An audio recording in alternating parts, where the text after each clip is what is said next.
Hi மக்களே, விஜய் எங்கே தலைமறைவாக இருக்காருன்னு தெரிஞ்சிருச்சுங்க. அவர் மலேசியா எக்ஸ்போல தான் ஒழிஞ்சிட்ருக்காரு. யாருக்கும் தெரியக்கூடாதுன்னு காவேரிக்கு தனியாக சிம்மெல்லாம் கொடுத்துட்டு போயிட்டு இப்படி பப்ளிக்காக ஃபோட்டோஸ் வீடியோஸ்லாம் சோஷியல் மீடியாவில் போட்டுட்ருக்காரே, மாட்டிக்க மாட்டாரா? என்னங்க கடுப்பாயிட்டிங்களா? சாரி, சும்மா ஃபன்னுக்காக தான் அப்படி தம்ப்நெயில் போட்டேன், கோச்சிக்காதீங்க. ரெண்டு விஷயமும் சிங்க் ஆச்சுல்ல, அதான் கனெக்ட் பண்ணி நம்ம சுவாமி மலேசியா எக்ஸ்போவை செம்மையாக என்ஜாய் பண்ணியிருக்காரு. நிறையா வீடியோஸ் லைவ்ஸ்லாம் நமக்கு மலேசியா ஃபேன்ஸும் கலர்ஸ் ஆஃப் இந்தியாவும் கொடுத்துக்கிட்டே இருக்காங்க.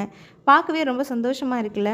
சுவாமியே கண் கலங்குற மாதிரி ஒரு பியூட்டிஃபுல் கிஃப்ட்டை உமான ஒருத்தங்க கொடுத்துருக்காங்க. அவரோட ஃபேமிலி ஃபோட்டோவை ஃப்ரேம் பண்ணி கொடுத்துருக்காங்க. பார்த்ததும் மனுஷனுக்கு கண்ணே கலங்கிருச்சு பாவம். அந்த உமா தாங்க யாருன்னு தெரியல. இந்த இடத்துல இன்னொரு விஷயம் சொல்லவா? என் பேரும் உமா தாங்க. அவர் உமாவுக்கு உமான்னு சொல்லும்போது எனக்குமே ப்ளஸ் ஆச்சுங்க. எனக்கு கூட வெக்கம்லாம் வரும்னு நேற்று தாங்க தெரிஞ்சுது. இன்னொரு சம்பவம் நடந்துச்சு பார்த்தீங்களா? வீக்காவோட ஸ்பெஷல் ரேப் சாங்கை சுவாமி ஸ்டேஜில் பாடினார். கண்ணே கலைமானி சாங்கை காவேரி ரேப் சாங்காக மாற்றி வச்சுருக்காங்கல்ல, அதே மாதிரி ரேப்பாக பாடினது அவ்வளோ க்யூட்டாக இருந்துச்சுல்ல. எனக்கு ரொம்ப பிடிச்சிருந்தது.